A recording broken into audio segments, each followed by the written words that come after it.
Tuline Alex Wayiswa Mufumbilo olunaku olwaleero ate mukwano gwaffe muganda waffe Alex Wayiswa Mufumbilo alabika nga avudde mu mbeera katono ayole katono ayole DPC we Kamwokya abadde aleeta olugezigezi ku baana ba National Platform adi bakola emirimu gya His Excellence Kyagulanyi Ssentamu Robert Bobi Wine era ng'ono yabasindise okumusitoopinga kakati bw'atyo mukulu Alex Wayiswa Mufumbilo ndowooza abuuzizza naye buno obusajja butaabwemukire ntubulaga kituufu kye tulina kukola na butebe buyinza kweyisa bugenda fuukira ddala ekizibu era bw'ati agambye nno nedda tetugenda kukirizibwa kumanyira ennafu z'ennaafu bwakatyo n'akayimukiramu tweyanza nnyo obuvumu Alex Wayiswa Mufumbilo muganda waffe mukwano gwaffe bw'okozesezza abamu obututya web-expose nga kikye tuli naye ate abo abavumu abavaayo n'amaanyi gaabwe ne bajjawo feesi zaabwe ne bajjayo amaloboozi gaabwe abantu abo balina solidarity bwe batyo bwe twagala eggwanga lino okutereera tulina okuba abakambwe abanyiivu ate abayala kuba buli we tunaafiiringa nti tukkuse tuli bakkufu tujja kwebaka bwebasi ng'ebbanga bwe litambula naye buli we tunaavaayo nga tuli bayala nga tuli banyiivu nga tulina obusungu kijja kuba tuyisaamu kamusero okuwummuza abo abalowooza nti Uganda yaabwe era nsuubira nti tubikwasaganye bulungi buli kimu kitambule nga bwe kinootambula tujja funa eggwanga eddungi Alex Wayiswa Mufumbilo bw'atyo bw'aganja mudomo abantu bababala naye ebyuma wamu byakyankalala tiri mawulire twagakola wano nti waliwo lwe baabala ebyuma ne bidduka bakubala nze dali eno tebansaga yewaka tukitegedde kati oli awandiika eyakola ennyo yali awandiika owa Kyoka kuba ye yakeeranga ku makya n'agambye ezo ziwedde n'awandiikako baagambye nti mu myaka 10 abakiga baliddabo kitegeeza nti omwana gwe bazadde w'emyaka 10 ku luno teyalinda kuweza myaka 16 gya adolescence yazaala ku myaka 8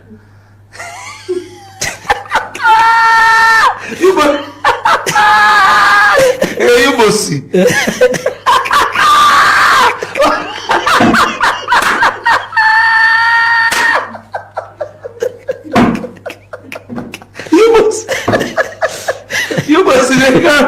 yubosi yabaze negamba yubosi nti kakati nti abaana abato bangi okusinga abakulu kubanga okuzaala kwali kwa dabolo kakati negamba naye ate benkanakana mu household kubanga bajja ne bakubalira household nti abakulu benkana n'abato kitegeeza mu family mama ne taata n'abaana abalala bameka naye ate nti abe 10 bazaala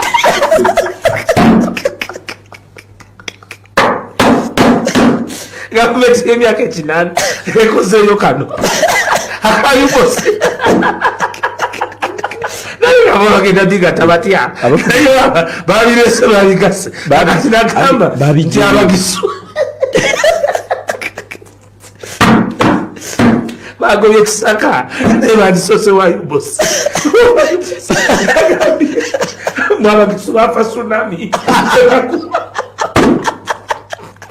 nakati tunoonya tsunami kuba abagisu babafaaki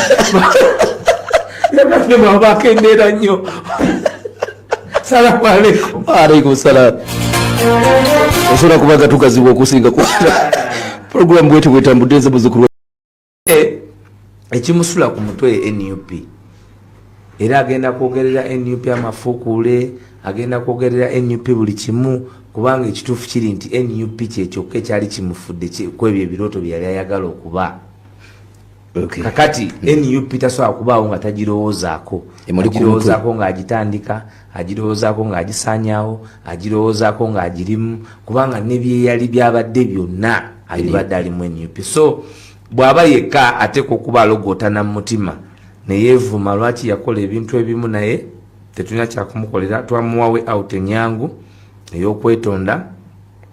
ey'okuzaayo ssente y'ekibi mu kiseera ekyo twagambanga nti zaayo ssente nga tugamba tanazifuna olwaleero akuba ekifuba nti ssente yazifuna of course namuwulidde ng'akozesa ne statement ginalowoozeza nti he ran short of the English words eya all the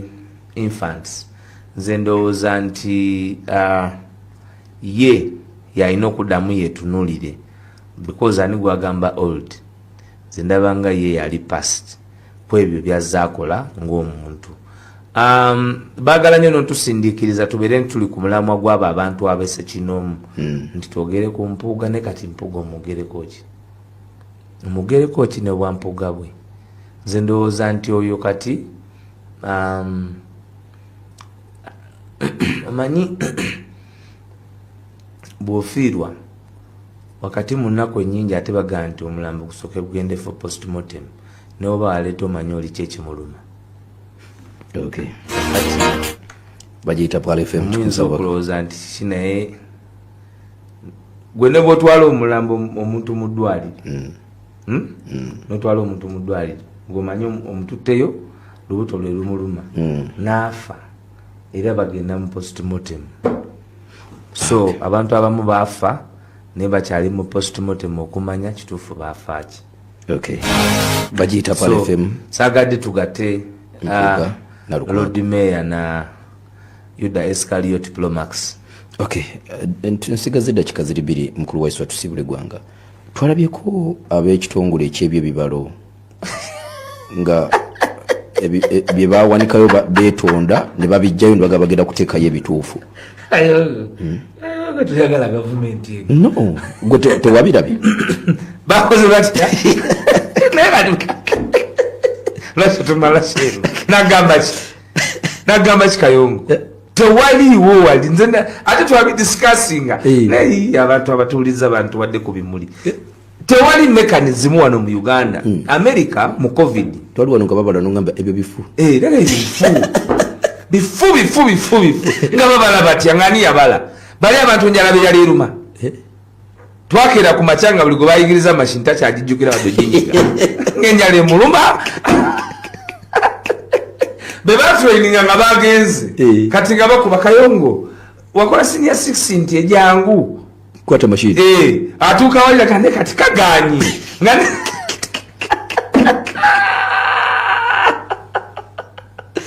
Lega kati atayiza kubala abantu asobola okola enguudo Msebe no tumusabe bintu bitaina musaba atayiza ko abantu baba balana yebyuma wamu byacyankala tiri mahuli twagakola wano nti waliwo babala Kayongo bakubala nzidali eno tebansanga yewoka tukitegedde kati oli awandiike yakola ennyo yali awandiika owacyoka kuba ye yakeranga ku makya n'agambye ezo ziwedde n'awandiikako bagambye nti mu myaka 10 abakiga baliddabo kitegeeza nti omwana gwe bazadde w'emyaka 10 ku luno teyalinda kuweza myaka 16 gya adolescence yazaala ku myaka 8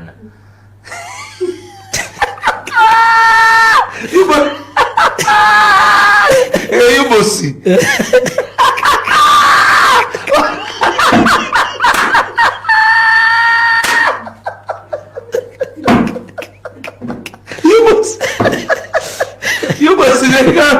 yubosi yabaze negamba yubosi nti kakati nti abaana abato bangi okusinga abakulu kubanga okuzaala kwali kwa dabolo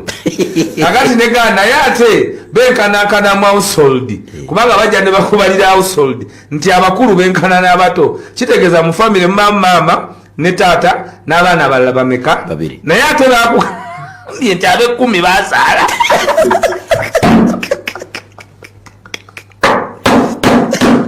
gavumenti y'emyaka 8 ekozeeyo kano akayubosi naye bagenda digata batya naye babirese babigase akati nagamba nti abagisu bagobye kisaka naye bandisose wa yubosi mwabagisu bafa tsunami nakati tunoonya tsunami kuba abagisu babafaaki yakati mwabakendera nnyo. Salamu alaikum. Alaikum salam. Osobola kubaga tukazibwa okusinga ku program bwetu bwetambudde ezebuzukulu wa jjajja Budaka Kayongo. Hakim. Uganda eno Museveni yatusaside natuta Museveni wanditutadde ne tumanya nti otutadde naye ebyokola ebisembyeyo bigobye bimaze gobe mu kirya abaana b'emyaka 10 bakoze ki bazadde era njagala gendeeyo olukunjiri ndabe abaana b'emyaka 8 babazimbira wodi yawe babazaalira kakati ate eri embale nabafa ati nebuuza oba lino ettaka eriserera ne ligwa eryabatabagiso tunakwatagana sabiti abantu mwabe embale bagende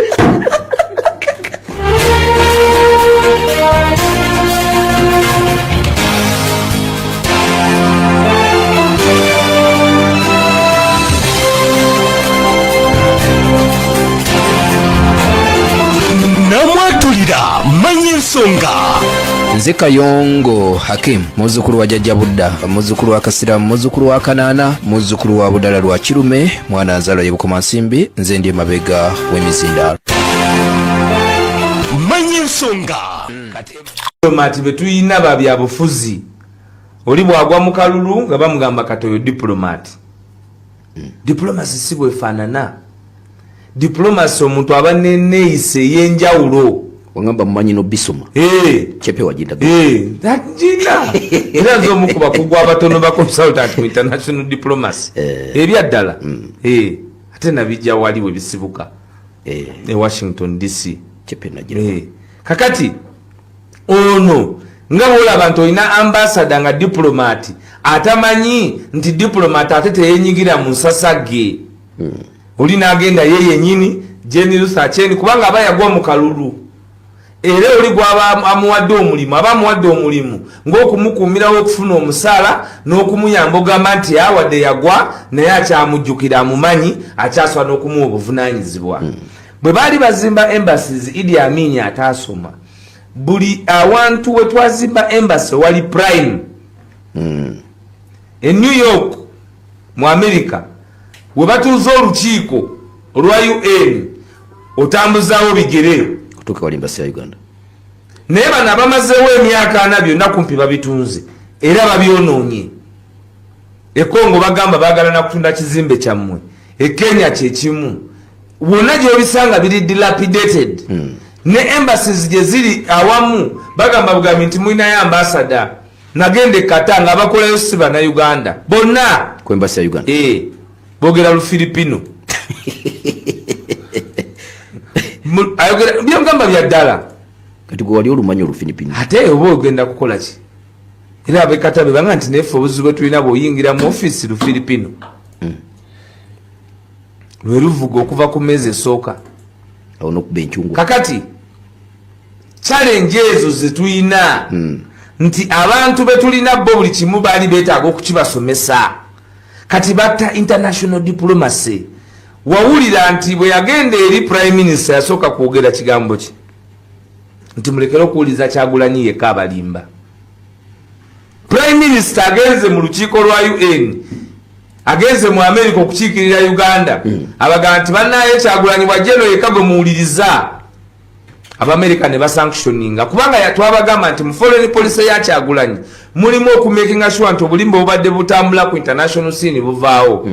abajasi ba Blue Eyed Boy abalina Oluganda ku General Yoweri Kaguta Museveni America ne bayimiriza olw'ebyo bye bakola mu kutulugunya abantu wano naddala bannabyabufuzi kubanga naga nti emisango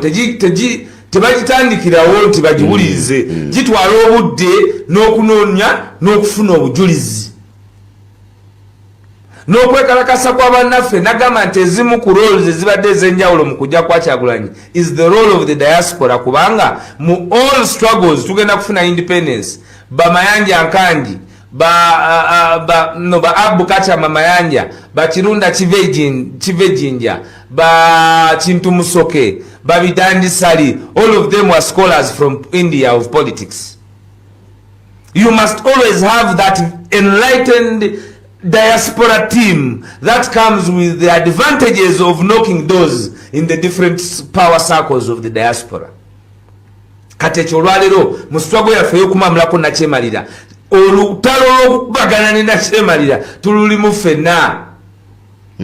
era tusquarelinze nti kati tusobola okuwulirizibwa nti nabo basitula delegation number eyannaaba minisita ng'agenze kwegayirira batawuliriza bana babawangula bw'avaayo ne basanctioninga bana n'abalala ne bateekebwa ku musitawa kubanga ne mu kusaba okusanctioninga n'oyo yennyini gw'owulira agamba nti oli agende naye essaawa yonna gafuluma nze ndogeire essaawa yonna n'oyo akimanyi nti gamuggyako sanctions zijja erijeno ate naye kwali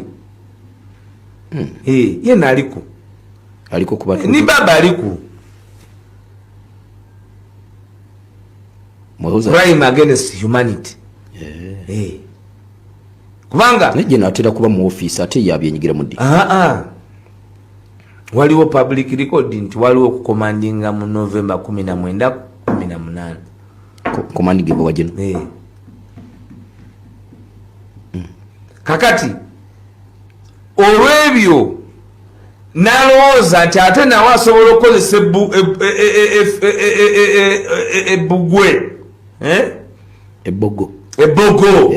tasobola okukozesa ebbogo ne ku America omanyi lumu General Museveni ku Gaddafi yagamba nti ekyamukola obubi tibali bagamba ennyonyi teziflying nti naye nabo bandize ku ground ne bakubagana mukono kati waliwo ndowooza ku musika wa jjajja nti Amerika bajja kujja bakubagane naye wano mukono kati kaleero gandali nali tisababa we gwe umanyi omusajja gwe bali babuyita General Suleimani bamukubisa drone ennyonyi yasituka eba bali bagenda Kajistan atuuka bw'ate okulandinga bonna nga ne messe buli kyalina omusaayi awo bakikuba ne weba yali messe ejuzi abantu babadde n'amasimu ne gabatulikira mu ngalo ne wokitoki tekinologi kati ye akyali kubira ebyokutulugunya ye ali mabega wa tekinologi waaba ne ziri mamba za World War II ng'agamba kati olutalo tulumaze n'Amerika tugisobola bwe yagezaako Kenya okugireetera omwana aleetedde kitaawo obuzibu n'okusaala omwana ng'oli president naye nga buli kiseera oba weetonda lwa mwana nakyo mu musaasire akadde ndaba tekalinnya okusaidia yaffe kubanga njagala tulingizeeko eyo diplomacy kyeyakoze akimanyi era taata wateeka okuba nga yeetonze kyemanyira bajja kubayo n'olukiiko ne American government ne ambassador kuba ambassador aba ne immunity wano tosobola kumukwatako okujjako osobola okumudeclaringa persona non grata ate okumudeclaringa persona non grata waliwo emitendera gye muyitamu egya international diplomacy ne kati mumwina komanda w'amagye ye olubeera ku Twitter bweruba lunaku nga lwaggulo ng'akwataganye ne giri mikwano gye gye Russia ge gamawulire ge mujja ne mufunya kuba nabagamba ebiva e Russia manyi oli musiraamu tobimanyi bikambwe ebye Russia konyaka bagiyita pale FM mukulu Wayiswa njagala omulungule kano then tu waliwo eddakiika zino essatu ze tulina obeeko engeri gy'ofunzafunza ono yakubuuza nti mukulu Mpuuga ne Erias Lukwago mubasalidde magezi ki ng'alaba bagenda balemesa akalulu ka 2026 simanyi lwaki yakyesibwa ndowooza okugatta Lukwago ne Mpuuga oba tokoze bulungi oli Mpuuga is a student of the Yuda Iscariot politics omanyi Yuda Iscariot mu Bible kati ye Mpuuga bw'olaba Mpuuga mu byobufuzi laba ng'olabye olabye Yuda Iscariot ate ye ekyenjawulo kyasinga ku Yuda Iscariot mugumu nnyo kuba Yuda Iscariot yaswala yatuuka n'aswala n'ava mu banne Yuda naye ate ono kati eno ye Yuda Iscariot Pro Max Mpuuga ye Yuda Iscariot Pro Max akulyamu olukwe n'asigala mu maaso go gazi nakoze eki nenge bitano yagenze nabyo nakera nagasa abituta ate nagamba nabitwala mu mateeka mu myezi 6 bamanya nti bajja kungoba ku bwalopo nti nkolagana nammwe nange ne bansiima Yuda Iscariot Pro Max toyinza ate mugata na salary yasukwawo ye ate fete tulina space kati tuyinza kugana mwami Mpuuga kolagana naye NRM bana NRA oyinza okugana omuntu okolagana n'abantu balaba nti be batuufu tetuyinza kumugaana naye ekimusula ku mutwe NUP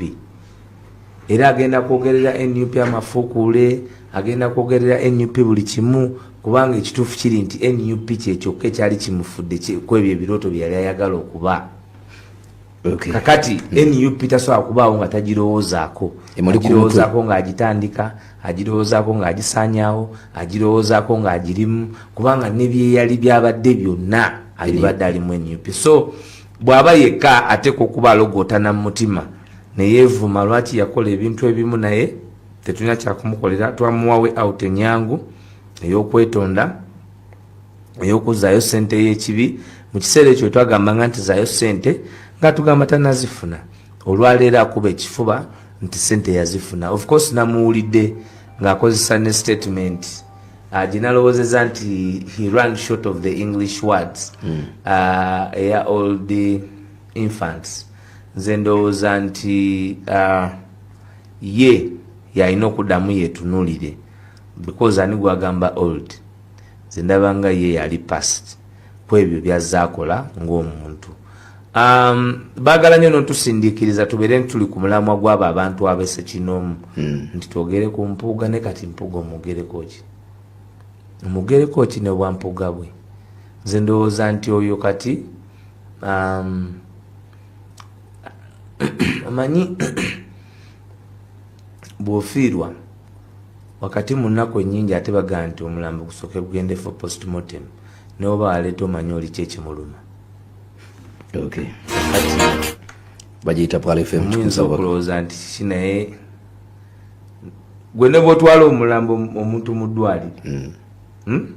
n'otwala omuntu mu ddwaliro ng'omanyi omututteyo lubuto lwe lumuluma n'afa, era bagenda mu postmortem. So abantu abamu baafa naye bakyali mu postmortem okumanya kituufu baafa ki. Bagiyita Pal FM. Saagadde tugatte Lord Mayor na Yuda Iscariot Plomax. Nsigaze eddakiika ziri bbiri mukulu Wayiswa tusibule gwanga. Twalabyeko ab'ekitongole eky'ebyebibalo nga bye bawanikayo beetonda ne babijjayo ne bagenda kuteekayo ebituufu. Tuyagala gavumenti no gwe tewabirabye bakoze batya lwaki tumala seero nagamba ki Kayongo tewaliiwo wali nze ate twabidiscussinga naye abantu abatuuliza abantu wadde ku bimuli tewali mechanism wano mu Uganda. America mu COVID twali wano nga babala nongamba ebyo bifu bifu nga babala batya ngani yabala bali abantu njala be yali eruma twakera ku macanga buli gwe bayigiriza mashinta kyagijjukira wadde jinjiga ng'enjala emuluma be batraininga nga bagenze kati nga bakuba Kayongo wakola senior 6 nti ejangu kwata mashini atuuka walira kande kati kaganyi